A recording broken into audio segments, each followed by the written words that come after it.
لا اله الا الله.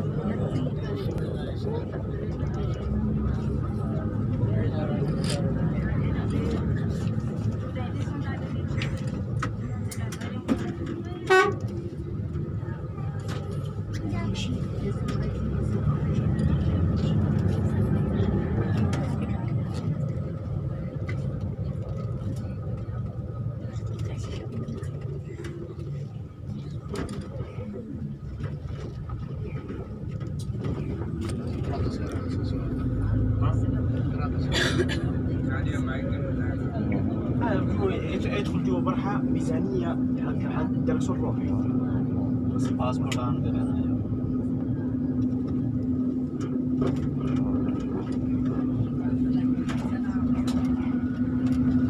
اچھا بلا دی مسجد نفل بھی پڑھیا وہ آپ سیدھے نفل بھی پڑھیا تو اتار دیں.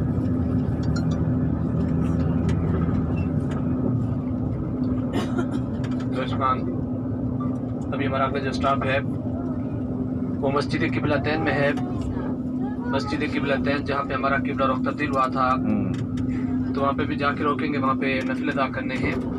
لیکن اس سے پہلے جو ایک اور زیارت ہے کہ وہاں پہ جائیں گے, وہاں پہ روکیں گے نہیں, وہاں سے ہوتے ہمارا اگلا اسٹاپ جو ہے مسجد قبلتین میں ہے. پہلے جو زیارت آئے گی غزوہ خندق جہاں پہ اسلام کی تیسری بڑی جنگ خندق لڑی گئی, وہاں پہ جائیں گے. وہاں پہ میں جا کے آپ کو جنگ کی لوکیشن بھی دکھاتا ہوں اور جنگ کی تاریخ ہسٹری بھی آپ کو بتاؤں گا. لیکن وہاں پہ روکیں گے نہیں کیونکہ وہاں پہ پارکنگ کی اتنی جگہ نہیں ہے. پارکنگ وہاں پہ ہے تھوڑی سی, لیکن آپ وہاں پہ زیادہ بسیں نہیں روکنے دیتے. مسجدیں بھی بند کر دی گئی ہیں, وہاں پہ کچھ مساجد ہیں, تو وہاں سے انشاءاللہ ہوتے ہمارا اگلا اسٹاپ مسجد قبلتین میں ہوگا. تو ابھی ہم جا رہے ہیں مسجد قبلتین سے پہلے ہی غزوہ خندق کے میدان پہ. غزوہ خندق کے جنگ میں جو ہے, یہ غزوہ خندق کی جنگ میں جو ہے مسلمانوں کی تعداد جو ہے بہت کم تھی اور کافر جو تھے وہ بہت زیادہ تھے.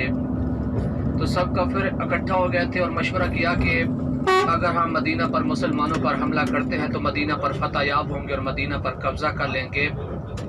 تو کافروں نے حضور اکرم صلی اللہ علیہ وسلم کے پاس پیغام بھجوایا کہ آپ تیار ہو جاؤ, ہم جنگ کے لیے آ رہے ہیں.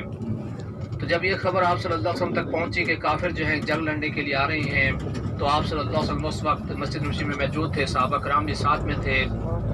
تو آپ صلی اللہ علیہ وسلم نے صحابہ کرام سے اجتماعی مشورہ فرمایا کہ جنگ کیسے لڑی جائے, کیونکہ کفار جو ہے وہ بہت زیادہ ہیں اور مسلمانوں کی تعداد جو ہے بہت کم ہے. تو ہر صحابی رسول کی اپنی اپنی رائے تھی, اپنا مشورہ تھا.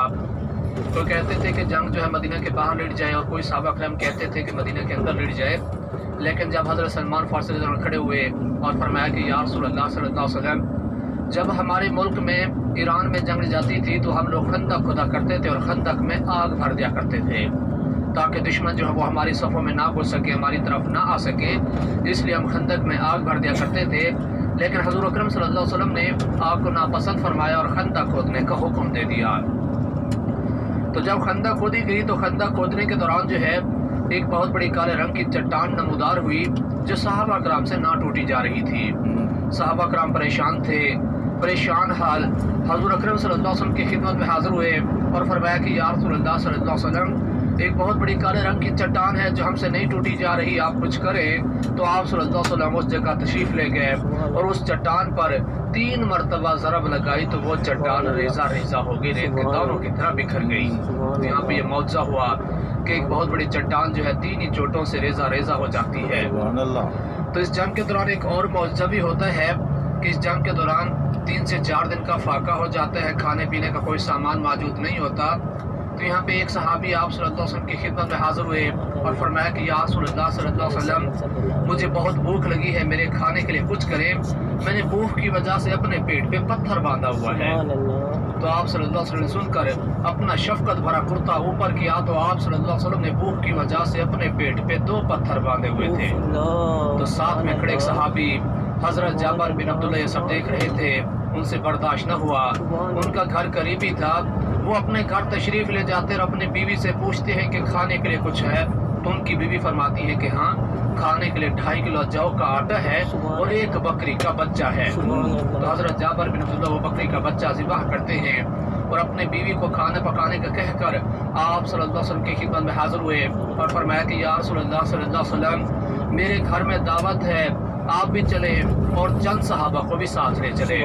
تو حضور اکرم صلی اللہ علیہ وسلم فرماتے ہیں کہ اے جابر کتنا کھانا ہے؟ تو حضرت جابر بن عبداللہ فرماتے ہیں کہ 4 سے 5 آدمیوں کا کھانا ہے۔ تو حضور اکرم صلی اللہ علیہ وسلم فرماتے ہیں کہ اے جابر پریشان ہونے کی بات نہیں ہے، سب صحابہ کرام کو دعوت دے دیں۔ تو حضرت جابر بن عبداللہ ایسے کرتے ہیں، سب صحابہ کرام کو دعوت دے دیتے ہیں۔ تو جب سب صحابہ کرام حضرت جابر بن عبداللہ کے گھر پہنچتے ہیں تو ان کی بیوی دیکھ کے پریشان ہو جاتی ہے کہ کھانا تھوڑا ہے، صحابہ زیادہ ہیں، کھانا کیسے پورا ہوگا؟ تو حضرت جابر بن عبداللہ فرماتے ہیں کہ پریشان ہونے کی بات نہیں ہے، آپ صلی اللہ علیہ وسلم نے خود ہی دعوت دی ہے تو خود ہی پورا کریں گے۔ تو جب صفیں لگ جاتی ہیں، کھانا بانٹنا شروع ہوتا ہے، تو آپ صلی اللہ علیہ وسلم کھانے میں دیگچی میں اپنا لعاب دہن ڈالتے ہیں اور اپنے دست مبارک سے اپنے ہاتھوں سے کھانا تقسیم کرتے ہیں۔ تو کھانے میں اتنی برکت آتی ہے کہ 1000 سے بھی زیادہ صحابہ ہوتے ہیں، سب صحابہ کرام پیٹ بھر کے کھانا کھاتے ہیں، پھر بھی کھانا بچ جاتا ہے۔ تو یہاں پہ یہ بھی معجزہ ہوتا ہے کہ تھوڑا سا کھانا ہوتا ہے، 1000 سے بھی زیادہ صحابہ ہوتے تھے، پھر بھی کھانا بچ جاتا ہے۔ تو جہاں پہ خندق کھودی گئی تھی، اب خندق کے کوئی آثار، کوئی نشان باقی نہیں ہے، وہاں پر اب سڑک بنا دی گئی ہے، لیکن جہاں جہاں پہ صحابہ کرام کے خیمے تھے، مورچے تھے جنگ کے دوران، اب وہاں پر مسجدیں بنا دی گئی ہیں۔ جہاں جہاں پہ جس صحابہ کرام کا خیمہ تھا، مورچہ تھا، انہیں کے نام سے وہاں پہ مسجد تعمیر کر دی گئی ہے۔ اور جہاں پہ حضور اکرم صلی اللہ علیہ وسلم کا خیمہ تھا، وہاں پر جو مسجد تعمیر کی گئی ہے، اس مسجد کا نام ہے مسجد فتح۔ مسجد فتح اس لیے کہ اس جگہ پر بیٹھ کر آپ صلی اللہ علیہ وسلم نے جنگ کی فتح کے لیے مسلسل 3 روز دعائیں مانگی، سوموار، منگل، بدھ۔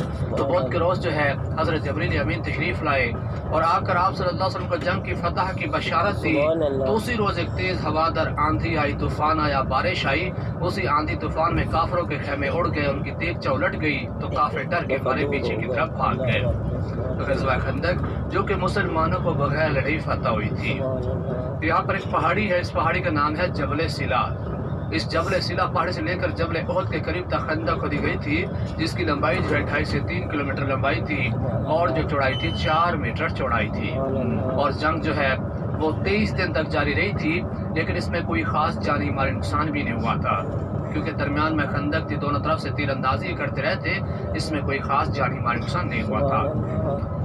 تو ابھی ہم قریب پہنچ چکے ہیں، یہ بھی جس راستے سے جا رہے ہیں اسی طرف سے کفار آئے تھے، تو آگے اشارہ ہے، تو اس اشارے سے پہلے ہی آ کے کافروں نے خیمے مورچے لگائے تھے۔ اب یہ جس طرف سے کھڑے ہو رہے ہیں اسی طرف سے کافروں نے خیمے مورچے لگائے تھے، یہ آگے اشارہ ہے، سگنل ہے۔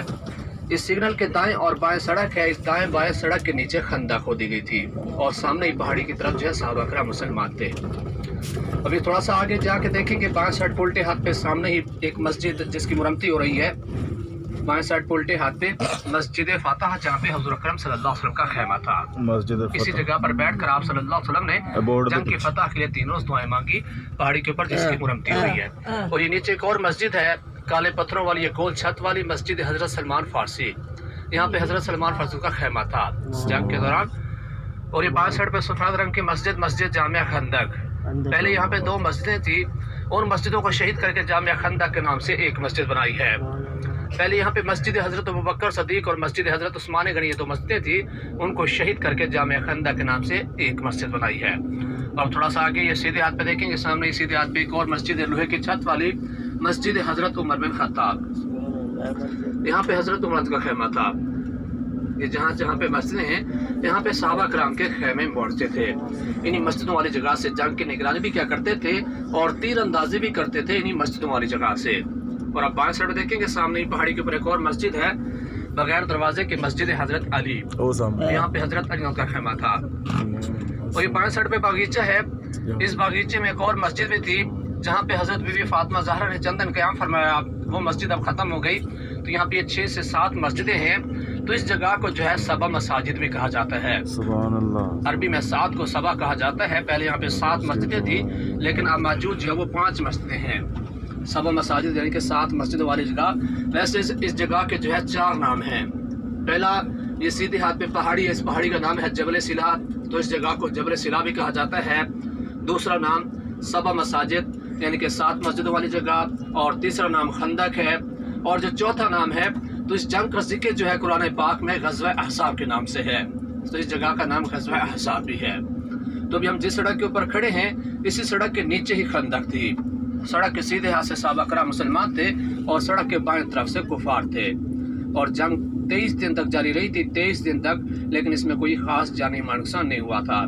कुछ कुफार जो है खंदक को पलांग के दूसरी तरफ आए थे, लेकिन हज़रत अली ने उन्हें कत्ल कर दिया था, इसमें कोई ख़ास जानी माल नुकसान नहीं हुआ था। तो ये मस्जिदें जो है बंद कर दी गई हैं। मस्जिद जामिया खंदक जो है बड़ी मस्जिद ये खुलती है, बाकी जो भी मस्जिदें हैं नमाज के टाइम भी बंद रहती हैं, क्योंकि छोटी मस्जिदें हैं, अमाम ज़्यादा होती है, रश ज़्यादा होता है। तो ये मस्जिदें हैं जो पहले आते थे इस पर नफिल पढ़ते थे, ये मस्जिद फ़तह जो है वो भी खुली होती थी, लेकिन अब ये मस्जिदें बंद कर दी गई हैं। तो अभी हम जा रहे हैं मस्जिद क़िबलतैन की तरफ, इंशाल्लाह वहाँ पे जाके रोकेंगे, वहाँ पे नफिल अदा करेंगे। मस्जिद क़िबलतैन में वो खुली होगी।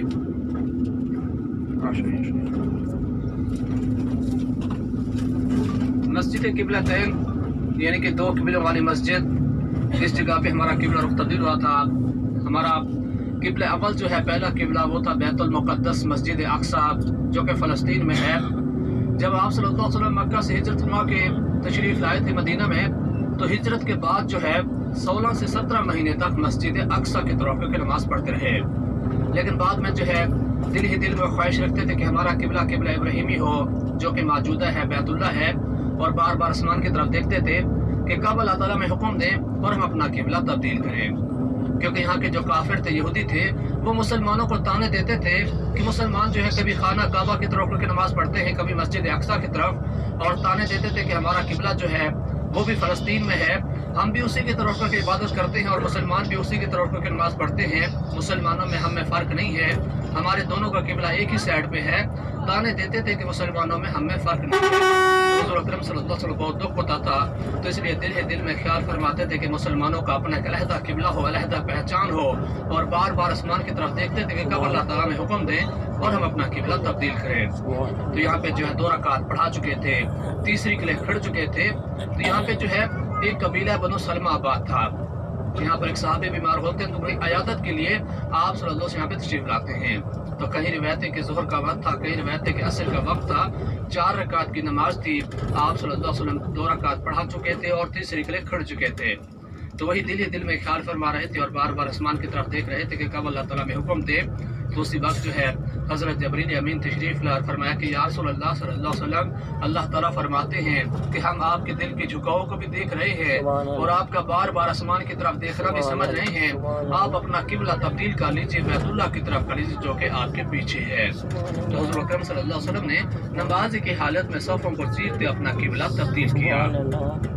पहली जो 2 रकात थी वो बैतुल मुक़द्दस मस्जिद अक़सा की तरफ करके पढ़ी, और बाकी जो 2 रकात बचती थी वो क़िबला तब्दील करके बैतुल्लाह की तरफ करके नमाज़ पढ़ी। तो जहाँ पे आप नफिल अदा करेंगे मस्जिद में, वहाँ पे मस्जिद के सेंटर वाले गेट के ऊपर देखेंगे, दरमियान वाले दरवाजे के ऊपर जो है निशानी के तौर पर मुसल्ला बनाया गया है, नक्शा वहाँ पे बना दिया गया है, निशानदेही की गई है कि हमारा क़िबला अव्वल जो है वो इस साइड पे था। अब ये बाएं साइड उल्टे हाथ पे आप देखेंगे, बाएं साइड में मस्जिद है, आगे इशारा है, सारे से घूम के फिर वापस आना है। मस्जिद क़िबलतैन आपके बाएं साइड पे उल्टे हाथ पे।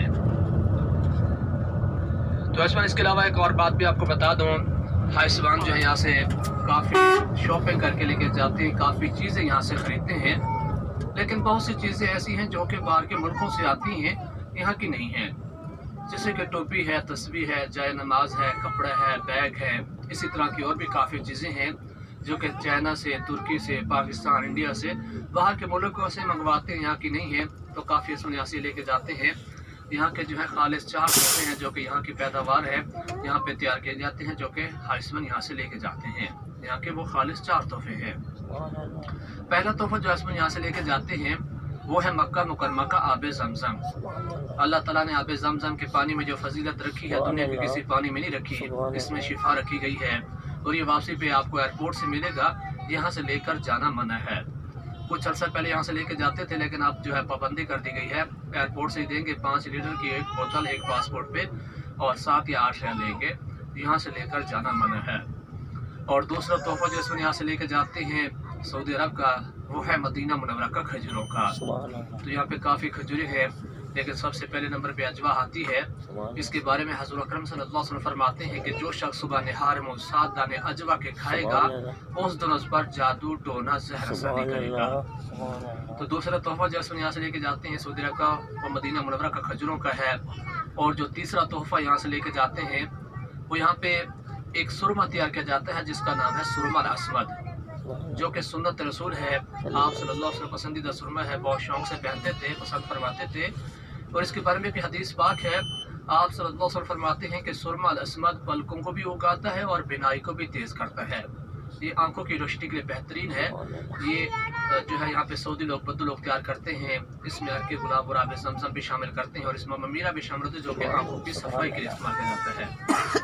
यहाँ पे सऊदी लोग तैयार करते हैं, ये सुन्नत रसूल है। आप बहुत शौक से पहनते थे और सहाबा कराम को भी इस्तेमाल करने का फरमाया करते थे। तो काफ़ी असबानी यहाँ से ये सुरमा अस्मद भी लेके जाते हैं, जो कि यहाँ का तीसरा तोहफा है। और जो चौथा तोहफा यहाँ से लेके जाते हैं वो यहाँ पे कुछ जड़ी बूटियाँ हैं जो कि बहुत सी बीमारियों के लिए इस्तेमाल की जाती हैं। यहाँ पे नबी बूटी है, मरियम बूटी है, इसी तरह की और भी काफ़ी जड़ी बूटियाँ हैं जो कि यहाँ पे तैयार की जाती हैं। लेकिन एक बदर के पहाड़ों पे एक पौधा है 4 से 5 फुट का, सऊदी लोग बद्दू लोग उस पौधे को काटते हैं और उसका रस निकालते हैं, जो कि रोगन बिलसान कहलाता है। कहा जाता है कि इसमें जो है 70 बीमारी के लिए शिफा है। अंदरूनी बैरूनी कोई भी बीमारी है उसके लिए बहुत मुफीद है। यहाँ के लोग भी इस्तेमाल करते हैं और काफ़ी आसमान जो यहाँ से ये रोगन लेके भी जाते हैं। ये मार्केट से भी मिल जाता है। अंदरूनी बैरूनी हर बीमारी के लिए मुफीद है। खुदा न ख्वास्ता अगर किसी को कोई अंदरूनी बीमारी है, शुगर है, ब्लड प्रेशर है, दमा है, सांस की बीमारी है, दिल का अमराज है, पथरी है, अंदरूनी कोई भी बीमारी है तो उसके लिए बहुत मुफीद है। तो उसका तरीक़ाकार जो है, आप 1 गिलास दूध लें। अगर बकरी का दूध मिलता है तो वो बेहतर है, क्योंकि यहाँ पे जो है बकरी का दूध इस्तेमाल करते हैं। मिल जाता है तो बेहतर है, नहीं तो गाय भैंस का इस्तेमाल कर सकते हैं। 1 गिलास दूध लें और दूध को गर्म करके उसमें जो है 3 कतरे रोगन बिलसान के डाल दें और रात को खाने के बाद जो है आधे घंटे 1 घंटे बाद पी लें तो अंदरूनी कोई भी बीमारी होगी कुछ ही दिनों में बिल्कुल ख़त्म हो जाती है। और अगर कोई बैरूनी बीमारी है, जैसे कि जिस्म में दर्द है, जोड़ों में दर्द है, फालिज या ज़ख्म है, तो जिस्म के दर्द के लिए जो है आप 50 ग्राम तक जैतून का तेल लें, उसको थोड़ा गर्म करें। गर्म करके उसमें जो है ये 5-6 कतरे रोगन बिलसान के डाल दें, फिर हल कर ले। हल करके फिर जहाँ पे दर्द हो वहाँ पे मालिश कर लें तो वो दर्द भी ख़त्म हो जाएगा।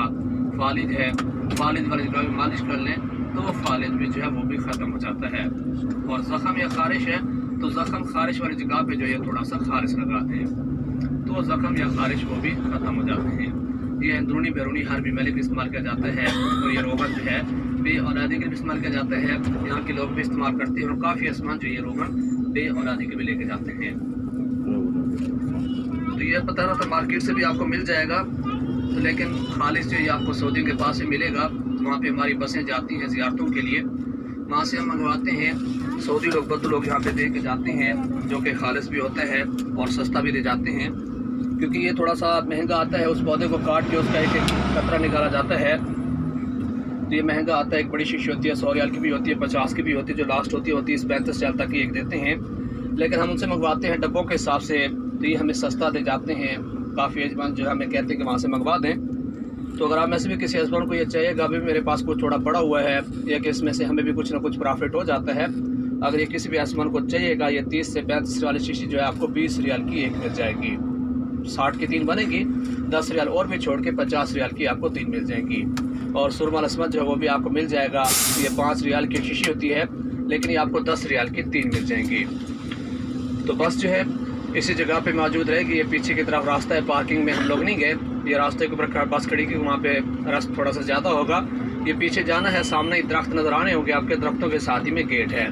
बस इसी जगह पे मौजूद रहेगी। 2 रकात नफिल अदा पढ़ने, 2 रकात नफिल पढ़ने और वापस आना है। अभी टाइम 9:24